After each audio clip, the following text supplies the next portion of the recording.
it would make me more comfortable knowing what the differences are if we're seeing eye to eye on the same things, and then get that report and accounting before moving forward. I think the accuracy of information is important. Before you make a motion, I'm going to ask the other council members if they would like to weigh in. Ms. Summers Armstrong? Thank you, Madam Mayor. I would like an answer to the question that was brought up about a east privacy wall. Is it in the drawings or is it not? And I think that's something that is important to me as well. You can also, when we come back to the item after trailing it, you can report to us whether that is already a condition or not, or if that's even in the plans that have been identified as something they are going to move forward with. Thank you, Mr. Floyd. So, Madam Mayor, I could indulge my colleagues and yourself to trail the item so that further review and inspection of the plans could be made. Do we need a motion? No, ma'am, just proceed to the next item and we'll come back. All right, thank you so much. Thank you both. Thank you all three very much. Thank you, Mayor. Thank you, Council. Agenda item 63. 25-0016, abeyance item on the following land use entitlement project request on 2.09 acres at 4561 and 4565 East Bonanza Road, C2 General Commercial Zone. Agenda item 63A, 25-0016-BAR1, abeyance item to allow 156 parking spaces where 199 parking spaces are required, and to allow one loading space where 3 loading spaces are required. Item 63B, 25-0016-SUP1, abeyance item for a major amendment to an approved special use permit for a proposed 6,368 square foot expansion of an approved 16,330 square foot auto repair garage, major use. Item 63C, 25-0016-SDR1, abeyance item for a major amendment to an approved site development plan review for a proposed one-story 6,368 square foot expansion of an approved 330 square foot motor vehicle repair development. The applicant owner is Bonanza Auto Plaza LLC et al. The Planning Commission recommends approval on the entire land use entitlement project. Staff recommends denial on the entire land use entitlement project. These are in Ward 3, Ms. Diaz, and our public hearings, which I now declare open. Is the applicant present? Madam Mayor, council members Nathan Taylor, 8414 West Farm Road, representing the applicant. I want to first thank Councilwoman Diaz and her office for working with us. This should only take like 30 minutes, I think, normally in my presentations. This is actually a previously approved project. We're just asking, if you can see on the overhead, we're just asking for 6 new bays in addition to what was already approved, I believe, a couple years ago. And then I want to bring up a couple of issues because it's better for me to highlight them than for the councilman to have to do it. This parcel here is the adjacent parcel, which we have a parking agreement. It's owned by my clients, the same applicant. There is an open code enforcement case that had to do with some banners that we took down that weren't supposed to be up. They've all been removed. And then in addition, there were some issues related to what the required landscaping is now today. My clients bought the parcel 10 years ago as is, and so therefore, obviously, within the last decade, the landscaping clearly changed. What we have done is we have let the councilwoman know that we've agreed that we will install the required landscaping within the next 90 days on the adjacent parcel. So that should close out that code enforcement case. And then just to be clear that the code enforcement case isn't on this project that's before you today. It's on the other parcel that it's not before you today for action. And then with that, I would just ask that you follow Planning Commission's recommendation for approval, and I'm here to answer any questions you may have. Thank you. Thank you so much. May I have a staff report? Yes, Mayor Seth Fuller for the record. Mayor, the proposed development modifications represent an attempt to overdevelop the subject site and will not be compatible or harmonious with existing development in the surrounding area, as evidenced by the requested variance from parking and loading space requirements and the exception for reduction in perimeter landscape buffer trees. Staff therefore recommends denial of all the requested entitlements. Thank you. Since this is a public hearing, is there anyone else wishing to be heard on this item? Seeing no one, I will close the public hearing. Okay.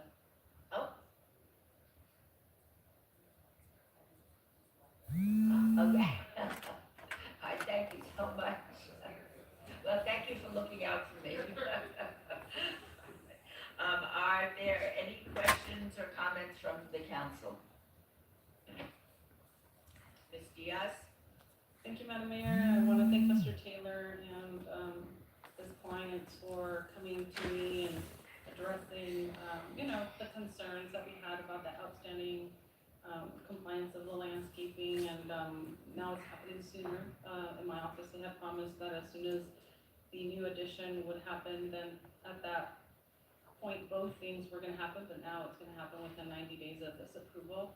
I know it makes Councilman Bruni super happy because she's a tree hugger as well, and we just want as much as we can get in terms of mitigating the heat island effect, especially the one that's happening on the east side, which is pretty intense, and when there's cars and pavement, it's only going to increase. So I appreciate that, and with that, I think we're good to go. We're going to move to approve agenda item 63A through C. With the stated condition. And do you accept the conditions that have been set forth? Yes, Mayor, I do. And thank you very much. All right, let's vote. Please post. Motion carries. Thank you, Council. Congratulations. Thank you.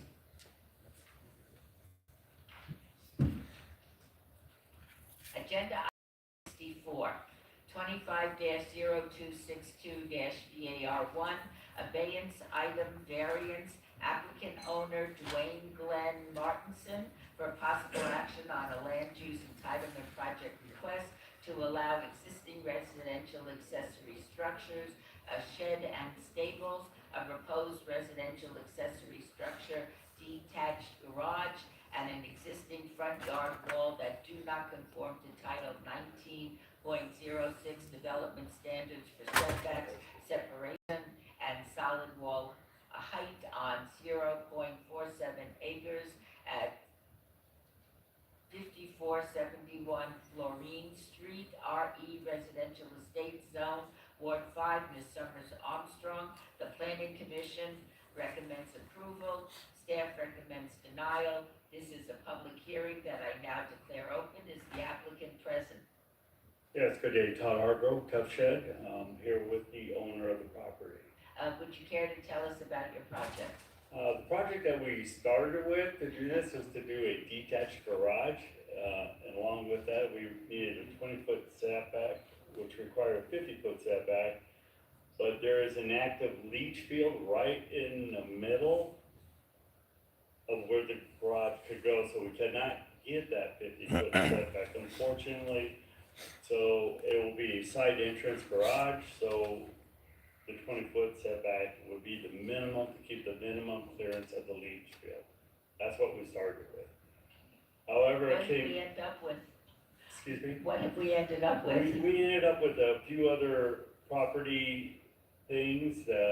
This one building here was a stable, it was built when the house was built, and a shed that is behind the house, which unfortunately I can't show too well right there. That was also built during the same time as the house was built, back in the 60s. We're also dealing with a front fence issue. The fence is the 2-foot, set up right there we go. So it's got the 2-foot with the cement, and he has slat woven wood on the fencing, so metal fence, metal slats. So it is the weaving on that that doesn't give the visibility that is set forth in the entitlement. So we're looking to try to get everything all accomplished at once today. May I have a staff report? Madam Mayor, Peter Lowenstein for the record. This variance request is the result of an open code enforcement case.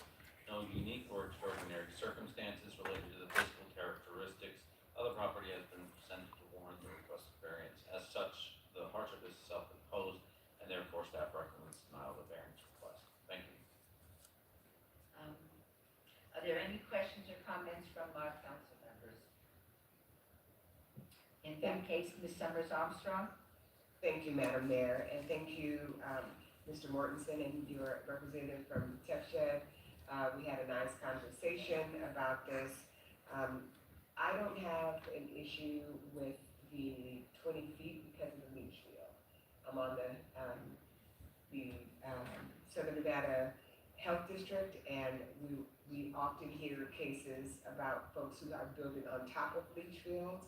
And I don't want you all to do that, and so I think it's important that you get both your garage and protect the integrity of the leach field. The stables and the other house were there before you bought the house and were brought to your attention. We did talk about that. My concern is the visibility through your fence. And so have you given any thought to how you could address that so that you could come into compliance with visibility for public safety? If I may, I'm Dwayne Martinson, Dr. Dwayne Martinson, actually. I earned that degree 7 years ago. I teach at Legacy High. I had my neighbor do a petition to say that fence is beautiful and added for liability in the neighborhood. The fence itself, I'm on the corner, people overdrive their headlights all the time with their brights on. They go right into my living room. And so it was really important for me to have some privacy.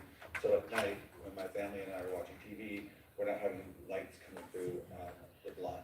So that was one of the things that I had. And then the other thing was a financial hardship. The fence was $43,000, and I used my 401k to purchase that fence because I wanted some privacy from that busy road. It's called Bradley. Very busy. I have 500-600 cars there a day. They built a school near my home. Kids are out there. Parents are picking up their kids in front of my home. If that fence was any lower where you could see through it, then they could just see into my area. I understand safety and security. I teach at high school, believe me, safety and security is number one. But I also built an umbrella. As Councilwoman Brune loves trees, I planted 14 trees there to help the umbrella, to help with the aesthetics of the neighborhood, to actually have that place look a little bit better than when I first bought it 3 years ago. And so I'm asking for your approval for the fence the way it is. It was never part of the issue. It was the garage. This fence just became a second addition to the variation of the variance. So I recommend, or not recommend, I request respectfully that you approve the garage and allow me to keep the fence the way it is. Madam Mayor? Oh, Definitely. Thank you, MDT, if I may. Part of the discussion that we had was that Dr. Martinson, and I apologize for not addressing you as such earlier, we talked about you pulling the permits on the fence yourself, and that as homeowners, we do have a responsibility to comply with the sitting ruling on this, and this is a security and safety issue. When you put your garage up, that garage will block some of the high beam. I drive on town often because I try to roam through the neighborhood. I know where you live. We knocked on your door. It would block some of that high beam coming there because your garage will be there, right? And so I think that is an issue that will be addressed with support for your garage. I think you should have a garage. I would like to see you work with planning on some type of alteration. And I'm not saying to tear your fence down, but I am suggesting that you do something to come into compliance. Even if it's not 100%, 50% visibility, gotta add some more visibility in that fence so that public safety can be adhered to in the community. And so if you are willing to,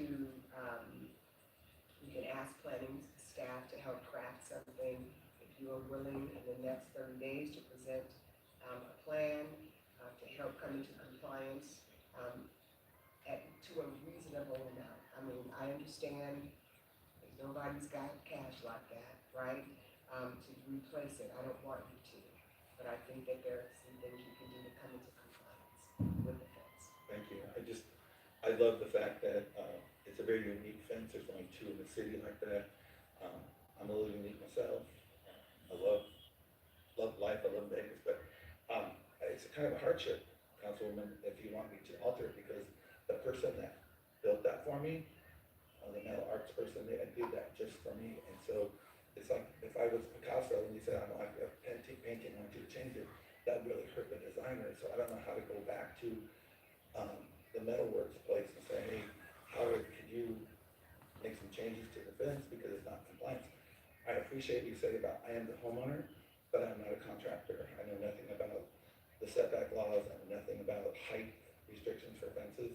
When I bought that home, I envisioned putting a fence because it was a cycle fence there before, and it was very busy and very bright. However, with my reservations, my planner over here from Tough Shed came up with some ideas that I'm not happy with, but I want to conform to the rules. I do know that if I built that garage, if no one would complain, I'd still have the garage, and I'd still have my fence. But I was doing it the right way by coming and getting the right permitted for that property. And I think because I'm doing the right thing, that I'm not so asking for leniency, but there are a lot of people that don't follow the rules. But I want Mr. Hargrove to explain a little bit about the alterations, even though I'm not 100% sold on the idea. But if you could give him a minute or two for that. I'm gonna jump in real quick, because I think there's a comment or question that Councilwoman Green. Thank you, Mayor Pro Tem. I was just wondering, it is a beautiful fence, I was just wondering if you could meet one option might be just to, like, remove at the base some of the concrete and go down. Well, the simple solution here, since it's a woven fence, my recommendation was if we remove some slats in between it, so you see there's 8 slats that go up to it, so if we go slat 2, slat 4, that would provide the visibility into the property for safety compliance. That's my thinking. And then there goes my privacy. I mean, if we're gonna open up the slats, I mean, how many feet are we talking, inches? I mean, look at that fence, it's beautiful, and it's metal, so I don't know how to go ahead and, Mr. Hargrove said to remove some of those slats. Well, again, there's another cost, associated with that, and then you have to fix it the way that, you don't wanna alter it, make it look, like junky or not like that. I'm just gonna jump in real quick. Yeah. And I'll follow your direction, Councilwoman, but I've had several of these in my ward. The issue with the Metropolitan Police Department is that they can't see into that property. And so the future, if something were to happen to you or your family member, the liability, there's some liability with us for an offense that they wouldn't support. If not legal liability, then there's just the moral liability of knowing that something happened because they couldn't see within that property. So that's how we've dealt with it in the ward. I have to agree, MBT, and I appreciate it. I'll just say publicly what I said to you when we talked. As property owners, at the end of the day, the responsibility is ours. And you're an instructor, you're a public official as well. You have young people who you are leading in this community to be responsible individuals. I've got 3 sons. I have 3 black sons, and this we are a country of laws and regulations and rules in our city. And as beautiful as your fence is, and as we want to be individuals, especially when we live in rural areas, as I do as well, we still have to recognize that we don't live in this space alone. We hire and pay a good amount of our public dollars for safety, for the police as well as fire. When I knocked on those 12,000 plus doors, 11,000 of which we probably did ourselves, the thing that people talked to us about was safety. And if we're not doing our job here to ensure not just your safety, but the safety of others, and that is not just the police and fire showing up, but that we're doing our part as citizens to not make their jobs any more difficult, which is why we have visibility rules, so that we don't place them in a situation where they are in danger if anything goes wrong, and we allow them to be able to help you and me and all the others faster and safely in case there's a situation. And again, we have a responsibility as landowners. You pulled the permit, you read what the rules were when you pulled your permit. I'm not an engineer either. You're much smarter than me. I have no letters behind my name. But I did read when I pulled my permits that it had to be 50%. So I'm heartbroken for you and for all of us that this may impact your design. But my motion would be what I stated earlier, that we go ahead with the garage. Would you be okay if that suggestion that I brought up earlier about removing some of the slats to provide that visibility, be okay?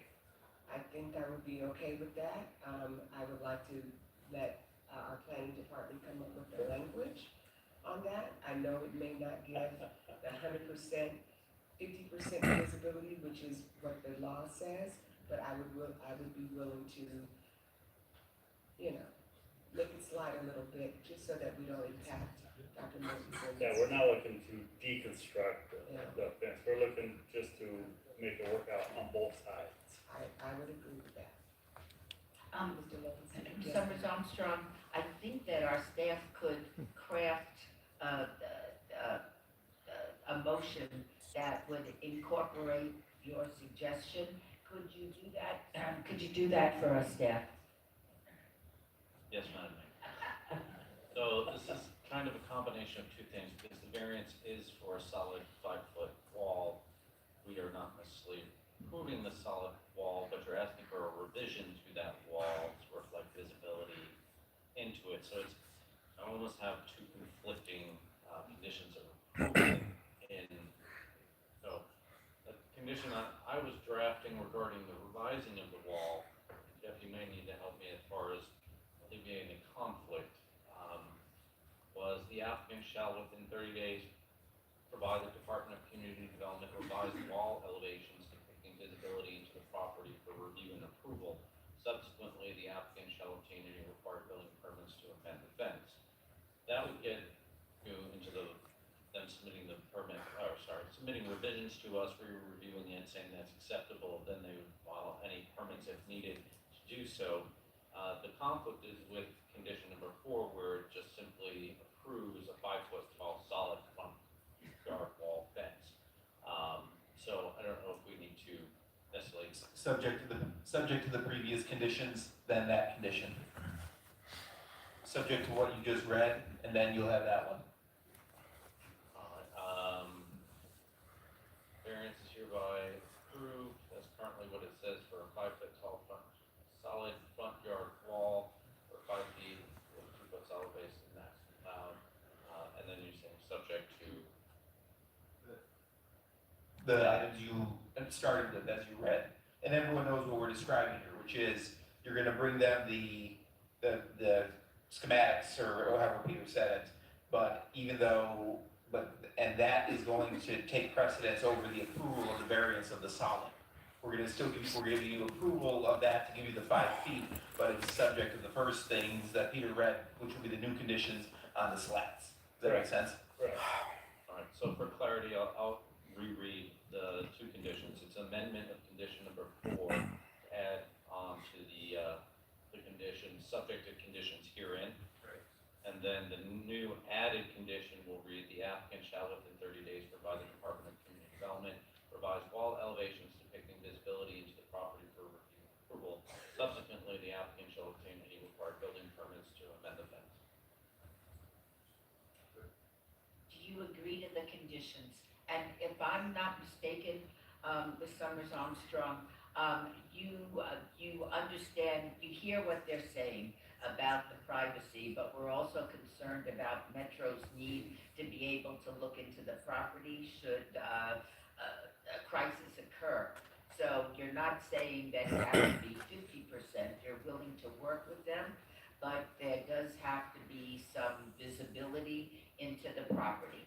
Are you, do you accept that condition?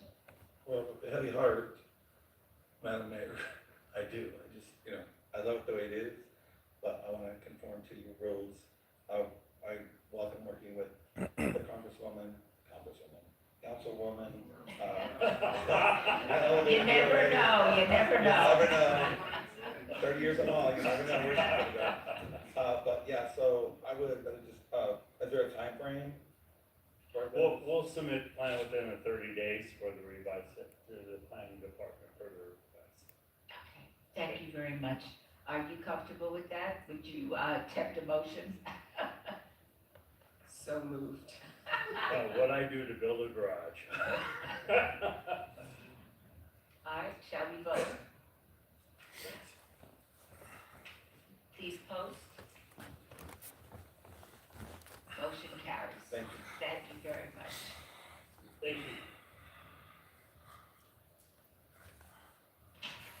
Agenda item 65, 25-0281-SPR1, site development plan review, applicant Buddy Narcisco Canja Quintorio, Jr., owner, the Buddy Anita Quintorio Nevada Trust, for possible action on a land use entitlement project request to allow an existing one-story, three-unit multifamily residential development with waivers of Appendix F interim downtown development standards, Area 2 on 0.16 acres at 519 South 8th Street, R3 medium-density residential, Zone Ward 3, Ms. Diaz. The Planning Commission recommends approval, subject to conditions. Staff recommends denial. This is a public hearing, which I now declare open. Is the applicant present? Yes, ma'am. My name is Buddy Quintorio. We own 519 South 8th Street, along with my wife. Good morning, by the way, Mayor Berkeley and the rest of the council. I'm here, I'm thankful for the office of Madam Council Lydia Diaz, by the way. I'm here again to thank and request reapproval of my case. It was approved previously about 7 years ago, and I think I dropped the ball, not knowing or not understanding fully that I need to do some important thing about the permit of the back alley freestanding structure, which is occupied. I was not really aware, I know it's my fault, because I thought it was done, and since there was a meter on the property, actually 3 meters, I was wrong to mention 4. There was 3 meters for the 3 units. Each one have their own. So I'm just requesting approval again of this, and I would, once approved, I will not drop the ball again. I will actually apply for the necessary permits and the conditions. I read it. I think I understand it fully, that I am accepting it, that I will do, probably do more to make the property look better. As we're currently actually painting, but we're kind of slow, but we're cleaning it as well. Thank you very much. Could I have a staff report, please?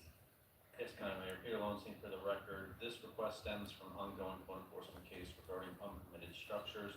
The previous 2016 entitlements that accommodated the existing 3 residential units have expired. Staff does not support the requested Area 2 waivers and recommends denial of the site development plan review, subject to conditions. Thank you. I'm sorry, would you repeat that again? This request stems from an ongoing code enforcement case regarding unpermitted structures. The previous 2016 entitlements that accommodated the existing 3 residential units have expired.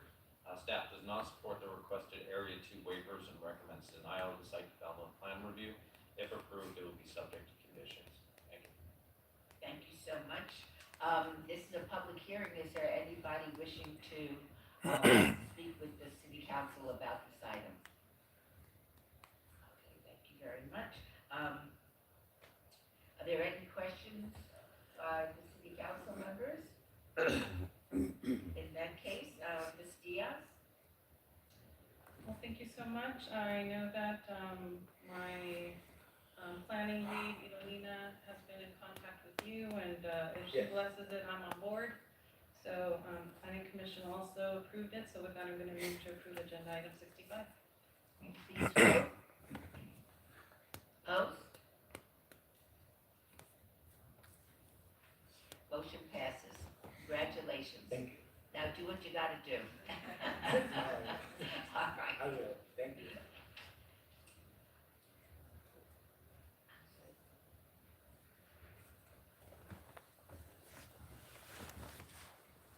Just finished. Item 66 is held in abeyance until the November 5th meeting. And Mr. Floyd, would you like us on the item that we trailed? Yes, thank you, Mayor. Step forward for the record, so I believe now we're back to item number 62. So I did work with my staff, and we spoke with the applicant as well. So let me clarify a couple of things, and I think Mr. Barlow is going to discuss sort of where we are. So technically speaking, they do not meet the residential adjacency setback on the, and Mr. Barlow, if you want to pull up a map. Yes, it's right Since here. I don't have the ability to do that. On the Right here. east side, and I think where you have the 5 there. Right here. They do not meet the residential adjacency slope by 5 feet. Mhm. On the north side, and with building 4, the building just above Mr. Barlow's finger right there, they do not meet the residential adjacency setback standard by 3 feet. The parking variance is still accurate. 286 spaces are being provided where 294 are required. And so I just wanted to clarify that for the record. So technically speaking, from staff's perspective, they do not meet the residential adjacency standards for those locations indicated on the map. Building 3, where Mr. Barlow's finger is now, that building has been removed, so there's no even calculation for a residential adjacency setback on that building. That's great. Mr. Barlow? Thank you, Mayor and Council. Okay, so speaking with our architect and the CAD programs and the calculations, inches versus millimeters. Millimeters, correct? Versus feet, inches versus feet. Our numbers show